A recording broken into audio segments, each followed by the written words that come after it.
Se você fosse uma pessoa comum vivendo no Brasil de 1800, é provável que comesse bastante fora de casa. As ruas das grandes cidades eram cheias de vendedoras de comida e de bebida, e havia grandes chances de que a sua comida fosse preparada pelas mãos de uma mulher negra. Então, hoje nós vamos falar sobre essas mulheres, as quitandeiras, e como elas levavam muito mais do que só comida pelas ruas do Brasil. Meu nome é Pauline Kisner, eu sou historiadora especialista em História da Indumentária e você está no canal da Modista do Desterro.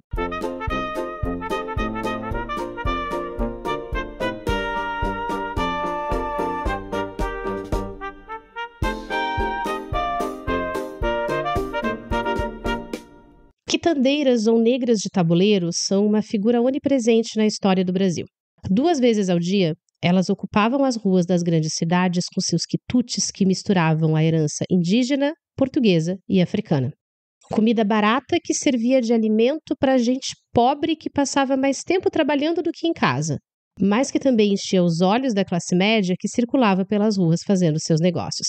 Delas se ocuparam os artistas estrangeiros, retratando as suas saias rodadas com blusas brancas, seus turbantes coloridos e as cores das suas comidas, mas também os viajantes escritores, que registraram o que essas mulheres vendiam e os sabores dos seus quitutes. Elas estão na música, como o Tango da Quitandeira de Chiquinha Gonzaga, de 1903. Nos processos criminais, muitas vezes só lutando pelo direito de trabalhar e de estar nos espaços públicos. E quando escravizadas, sendo oferecidas como cozinheiras de aluguel nos jornais da época. Pois hoje a gente vai preencher uma lacuna imensa da história desse canal e falar um pouco sobre a indumentária das mulheres negras, em especial das quitandeiras no Brasil, entre 1800 e 1820. Então já senta o seu dedinho nesse botão de like, se inscreve aqui no canal, ativa as notificações e vem comigo para a gente revirar o baú de roupas da história, mas também para a gente meter a colher bem fundo nesse panelão de angu imenso que é a história do Brasil.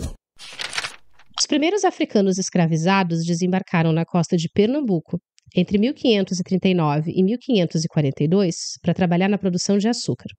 Era o início da maior migração forçada da história da humanidade.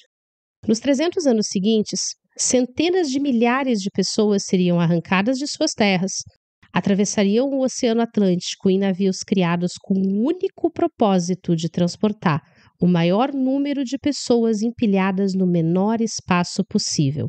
E se sobrevivesse, eles desembarcariam em toda a costa atlântica do continente americano. Aqui na América, a escravidão ganhou uma proporção que nunca antes e nem depois foi vista na história da humanidade. E muita gente fez fortuna com a escravidão. Gente que, inclusive, mantém as suas fortunas até hoje. Enriqueciam os comerciantes que recebiam autorização do governo para ir até a costa da África e encher os porões dos navios negreiros. Na costa da África, comerciantes europeus que se estabeleceram por lá e intermediavam a compra de prisioneiros para serem escravizados. E aqui na América, os comerciantes que vendiam esses escravizados para as fazendas e também para o uso nas áreas urbanas. E por mais que a gente insista em tentar ensinar a história para vocês na escola, a verdade é que o que nós professores falamos entra por um ouvido e sai pelo outro. Então, para muita gente, as primeiras imagens que vêm à mente quando se fala de história do Brasil vêm da TV. Produções famosas como Chica da Silva, além das diferentes versões de Escravizaura e várias outras novelas, séries e filmes que se passam no Brasil de 1700 e 1800, foram coisas que acabaram formando boa parte do nosso imaginário sobre a história do país. E quando o assunto é retratar a escravidão africana nas telas, existem algumas figuras que aparecem com muito mais frequência nessas produções. Primeiro, a do escravizado na lavoura de cana-de-açúcar ou de café. E no século XVIII, na extração de ouro e diamantes nas Minas Gerais. É uma associação muito direta entre a escravidão e atividades que são vistas como típicas da área rural. Mas existe também a imagem da mucama, da mulher negra escravizada que trabalhava na casa grande, que ou é uma escrava mais velha, dócil e que não raramente traz a questão da religiosidade afro-brasileira em algum momento, às vezes uma jovem pura que é perseguida pelos homens brancos da casa, e frequentemente uma negra hipersexualizada que está ali para seduzir e não tem o mínimo de pudor em usar o seu corpo para conseguir o que quer dos brancos. O que dificilmente essas produções retratam é o fato de que havia uma diferença muito significativa entre a maneira como a escravidão existia nos meios rurais e como ela existia nos meios urbanos. E que sim, havia uma população muito significativa de pessoas negras escravizadas que trabalhavam exclusivamente nas cidades. Quando a corte portuguesa se estabeleceu no Rio de Janeiro em 1808, o Rio já era a capital do Brasil, a maior praça comercial da colônia e também o porto que mais recebia navios negreiros chegados direto da África. Mas, por ser uma colônia, os portos brasileiros não estavam simplesmente abertos para receber navios que viessem de qualquer parte do mundo.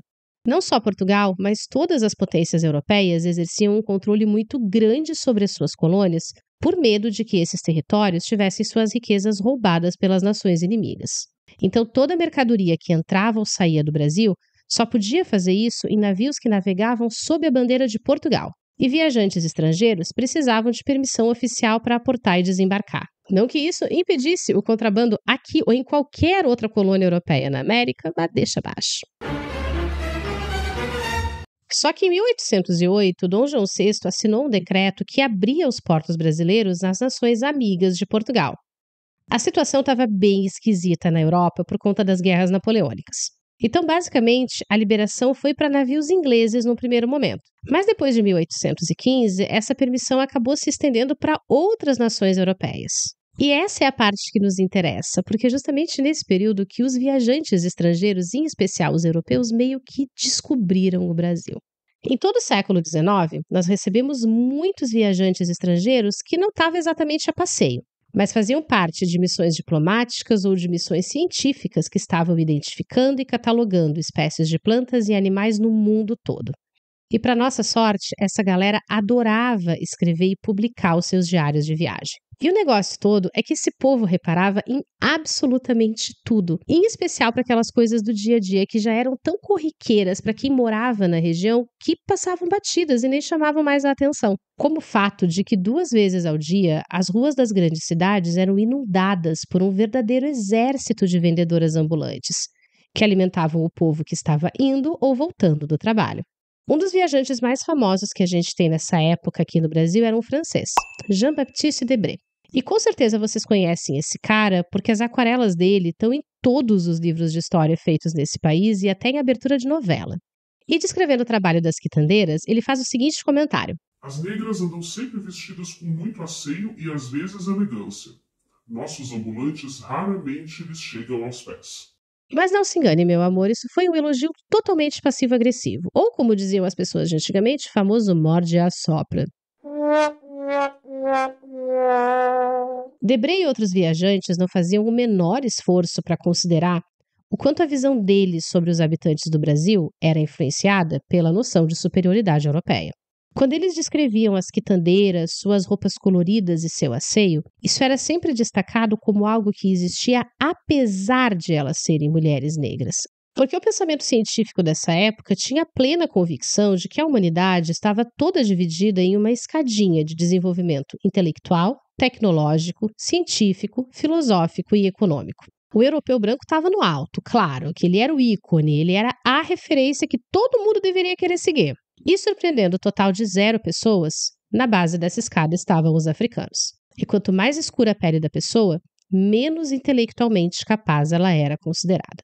Inclusive, descrições europeias da época procuram sempre enfatizar o quanto as feições das pessoas negras eram feias e animalescas, e como elas seriam incapazes de produzir arte, de ter sentimentos elevados e até de construir grandes civilizações e adotar costumes refinados.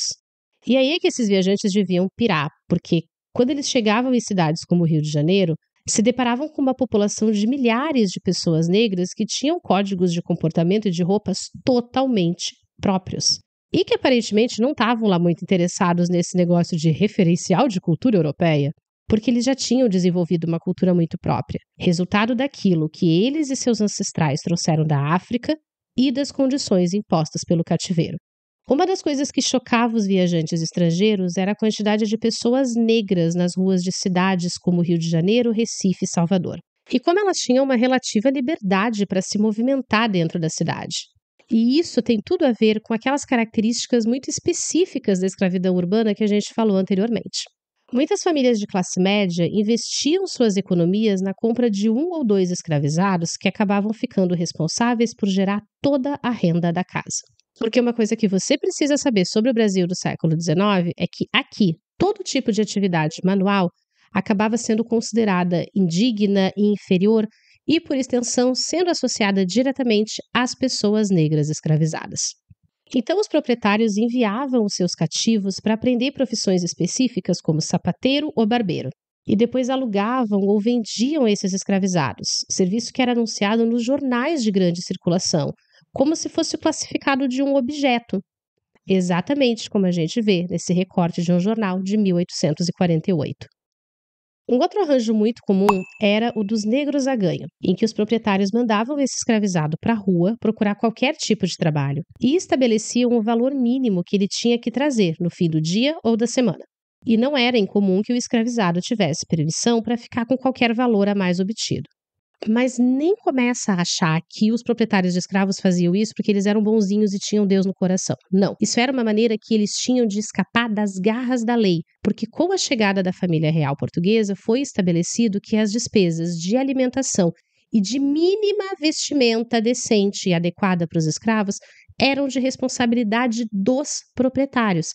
Então, quando eles deixavam o escravizado ficar com qualquer centavinho a mais que sobrasse do seu trabalho durante a semana, era a justificativa perfeita que eles tinham para dizer: não tenho mais responsabilidade de te vestir, muito menos de te alimentar. Porém, de outro lado, não são incomuns as histórias, principalmente de quitandeiras, que conseguiram guardar dinheiro suficiente para comprar suas liberdades e dos seus familiares. E para se vestir de uma maneira muito específica, que acabou se tornando um símbolo visual da própria ocupação de quitandeira.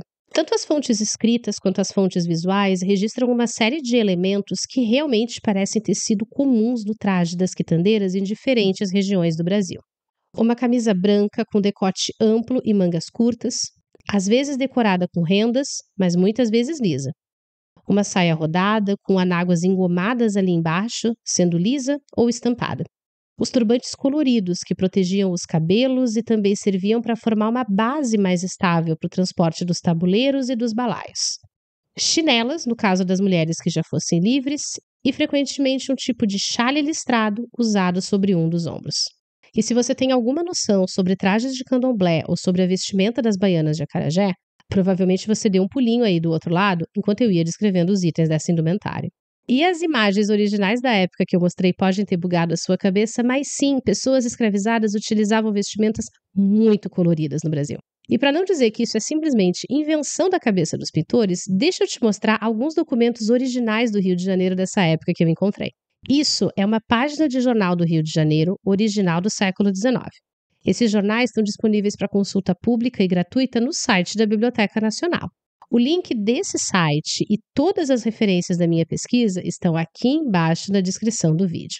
E uma das coisas que esses anúncios descrevem com muita frequência era o quanto esses escravizados fugidos levavam roupas com eles no momento da fuga.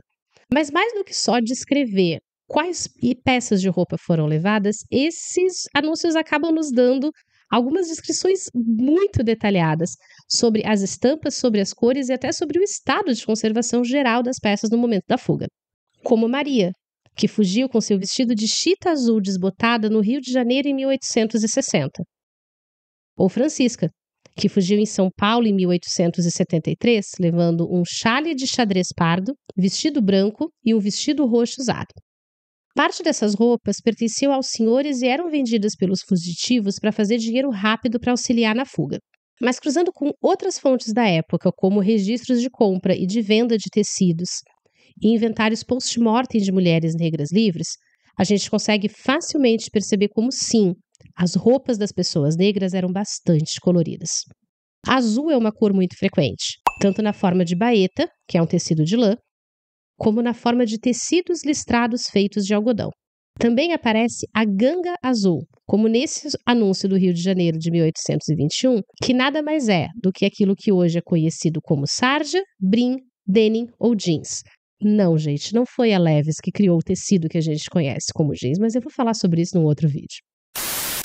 Encarnado, que era o jeito da época de descrever tecidos vermelhos bem intensos, Xadrez em várias cores, além das chitas de algodão estampadas com flores e pintas miúdas, como se dizia na época. Mas os turbantes e o pano da costa, que é o chale listrado que vai por cima do ombro, não são citados nesses anúncios. Talvez por eles já serem tão inseparáveis da figura de uma mulher negra que nem sequer era preciso mencionar essas peças. Assim que o sol raiava, as quitandeiras saíam de casa e iam para os seus locais para atender a clientela que estava indo para o trabalho. Algumas montavam bancas fixas, como é retratado nessa aquarela do inglês Henry Chamberlain de 1822, e vendiam desde frutas frescas até frangos vivos. Mas também eram famosas as vendedoras de angu, que montavam seus caldeirões e iam cozinhando e servindo o prato ainda quente para os clientes. Já outras perambulavam pela cidade com os seus produtos. Algumas vendiam sonhos, manauês e aluá, além de pó de café já torrado, que era vendido de porta em porta, e o que parece ter sido a comida de rua mais democrática do Rio de Janeiro na época da independência, o pão de ló. Mas não é esse pão de ló que a gente conhece hoje. O da época parecia mais um biscoito mesmo, de acordo com as poucas receitas registradas que a gente tem. A essa altura, você já deve estar se perguntando por que as mulheres eram quitandeiras, mas os homens não. E isso não tem necessariamente a ver com a percepção dos colonizadores sobre papéis de gênero, mas com o fato de que eles perceberam muito rápido de que quando essas mulheres chegavam da África aqui na América, elas já chegavam trazendo um conhecimento muito sólido como funcionava o comércio de rua, especialmente o comércio de alimentos. Quitanda, na verdade, se escrevia com K, porque essa é uma palavra da língua banto que descrevia um sistema muito complexo de comércio em mercados abertos e feiras livres que existia em Angola, pelo menos desde o final dos anos 1500. Mas entre os povos Yorubá, ali da região da atual Nigéria, o comércio também era uma atribuição feminina. As mulheres mercadoras dos povos Yorubá tinham até mesmo associações próprias para defender os seus interesses e elegiam representantes dessas associações que estavam ali para defender os direitos delas e negociar com outras associações e com os governantes locais. Essas representantes eram identificadas pelo uso de fios de contas de cores específicas, além de turbantes com diferentes formatos. Vai me dizer que você não lembrou das baianas de acarajé outra vez. Embora provavelmente fosse algo mais parecido com essas fotografias de mulheres negras do final do século XIX e começo do século XX. Mas essa não é a única aproximação possível entre o comércio exercido pelas mulheres negras no século XIX e as tradições afro-brasileiras atuais. Na África, as líderes das mercadoras Yorubá eram conhecidas como Ialodês. Nos cultos afro-brasileiros, Ialodê é um dos títulos da orixá Oxum, traduzido como senhora ou aquela que lidera as mulheres da cidade. Um outro dado importante para a gente aqui é que já na época em que o tráfico negreiro estava começando a se estruturar, era bastante comum que comerciantes de comida, tanto em Angola quanto na Nigéria, se especializassem em um item específico para ficar como se fosse a marca daquela mulher. Coisa que também acontecia aqui no Brasil, como a vendedora de pão de ló da gravura 89 de Debré. Ela veste exatamente aquilo que parece ter sido o traje padrão das quitandeiras. Blusa branca, saia colorida, turbante, pano da costa, colares e brincos de ouro e um chale vermelho nas costas. E os pés descalços, o grande símbolo visual que separava as pessoas negras livres daquelas que ainda eram escravizadas. Durante a escravidão, o direito à leitura e à escrita foi sumariamente negado às pessoas negras. Não bastava dominar os corpos, era preciso destruir os espíritos e sufocar as vozes dessas pessoas de todas as maneiras possíveis. Então a gente não tem documentação primária, fontes originais produzidas na época que documentem pra gente quais eram as técnicas de modelagem e de costura que eram empregadas nos trajes dessas mulheres. O que é mais provável é que elas próprias fizessem as suas roupas, talvez com o auxílio de alguma companheira de cativeiro que era um pouco mais habilidosa com os trabalhos de agulha. E não dá para se basear só na indumentária europeia para ter uma referência, porque claramente nós estamos falando de algo totalmente diferente. Uma roupa tipicamente brasileira, uma criação original, nascida da reorganização cultural dos vários povos africanos que se misturaram aqui. E por que não uma forma de expressão e de identidade dentro da desumanização imposta pelo cativeiro? Eu não posso afirmar nada disso academicamente falando, pelo menos não por enquanto. O que eu posso fazer é resolver uma falha terrível da história desse canal, tá? e finalmente me dedicar a reconstruir os trajes de mulheres negras, livres e escravizadas, que viveram no Brasil no século XIX. E é exatamente isso que nós vamos fazer, meu amor, a partir das gravuras e das fotografias de 1800, das referências de construção de trajes tradicionais dentro do candomblé e de estudos acadêmicos sobre a indumentária negra no Brasil de 1800. Sejam bem-vindos à segunda fase do projeto Recriando Marias. Se você assistiu até aqui, meu amor, muito obrigada. Mas agora, com a cara mais deslavada do mundo, tá? Eu vou pedir o teu like, pedir teu comentário nesse vídeo. Eu vou te convidar para se inscrever aqui no canal, mas também vou pedir que, se o botão de hype estiver disponível para você aqui embaixo, que você clique nesse botão, porque isso ajuda muito a impulsionar a distribuição de conteúdo do canal. E eu também vou te convidar a dar uma conferida nestes outros conteúdos de história da moda que a gente já tem por aqui e que eu separei para você com todo carinho.